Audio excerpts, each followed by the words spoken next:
I'm Mike Carr with the Adirondack Land Trust in Keene. Tim Barnett hired me in 1990 to work with the Adirondack chapter of the Nature Conservancy, actually to help set up another land trust. So Tim, I think one of his greatest strengths was that he was a joiner. He brought people together of all stripes. That was his real strength. He was also a very, very good judge of talent. And he saw the good in people.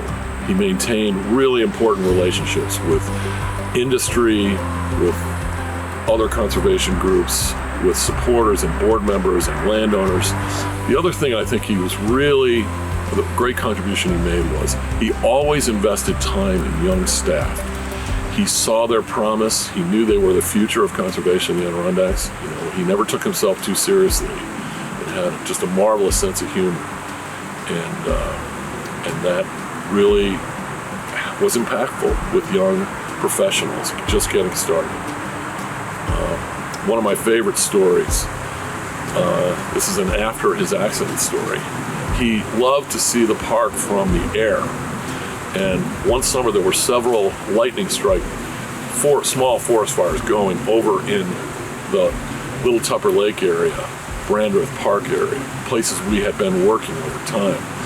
And he asked if we would take him up and over that area. I think he wanted to see that the places he protected weren't on fire. So I flew down from Lake Placid to Saratoga and had to take the door off the airplane and pick him up out of his wheelchair and put him in the cockpit, strap him in, put the door back on, and off we went with four plus hours of fuel on.